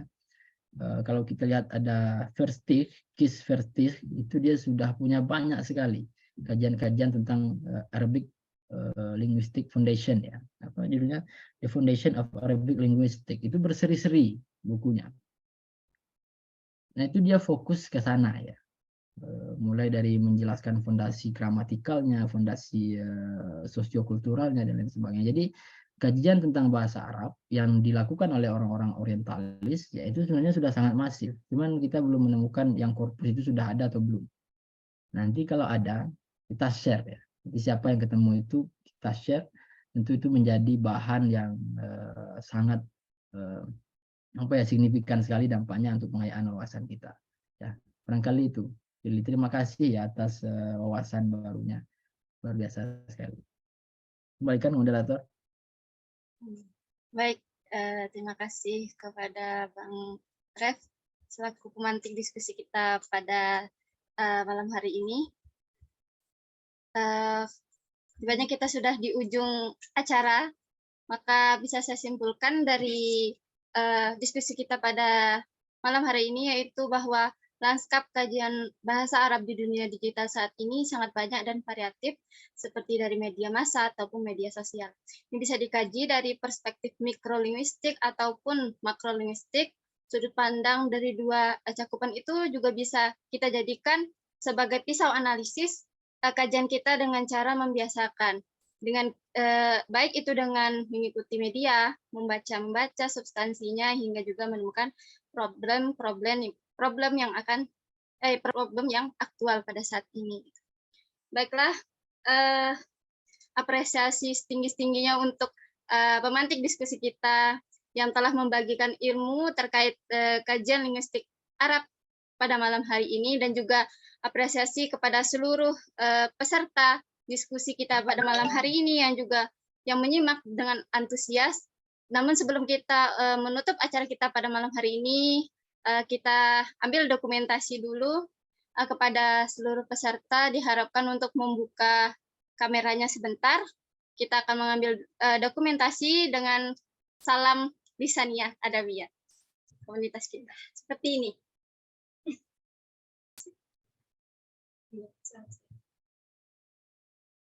Sah?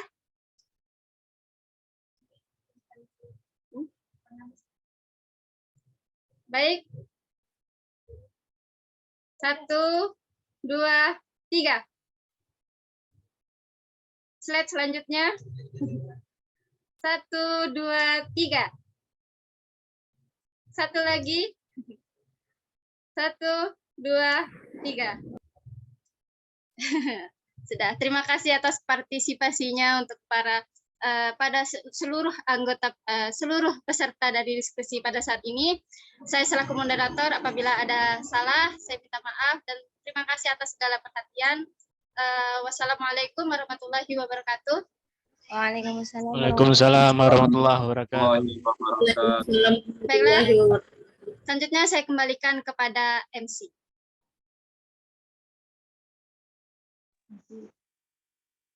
Baiklah, kepada saudari Resti Syahratul Aini.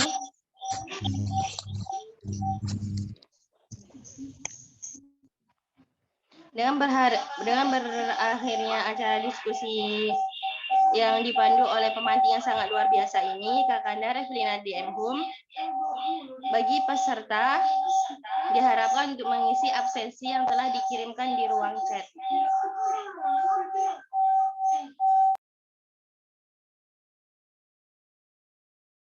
Pak Ref. Ya, Sukri. Sukri mau nanya, ini ada WAG-nya kalau ada masukin, soalnya menarik soalnya. Oh, ada nanti. Ada. Ya, ada grup. Boleh di-add, Pak. Ya, nanti sama kakak-kakaknya ditambahkan ya, Sukri. Tadi Sukri daftar. Nomor Sukri ada semua, Pak, kan? Apa? Kontak Ana ada semua, Pak, kan? Nomor Sukri ada. Ya, siap. Nanti tambahkan. Ya, siap Sukri. Alhamdulillah. Ubah aja Facebooknya ke bahasa Arab lagi dah. Nampak je dua.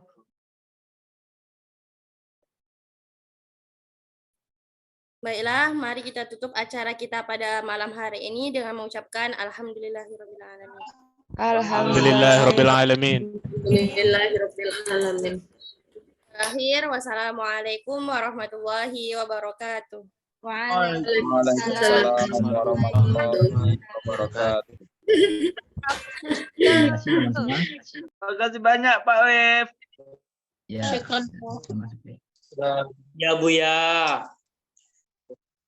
Hadi. Pak.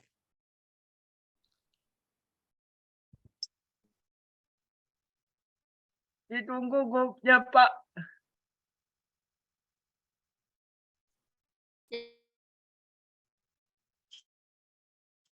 Nanti habis ini langsung ditambahkan ya sama kakak-kakaknya. Oke. Mana? Ya, izin live ya kawan-kawan semua. Terima kasih kawan-kawan. Ya, terima kasih, Di Bang. Jogja dan di Padang. Terus sehat. Udah guys, udah. Terima kasih untuk kawan-kawan semua. Izin untuk menutup. Assalamualaikum.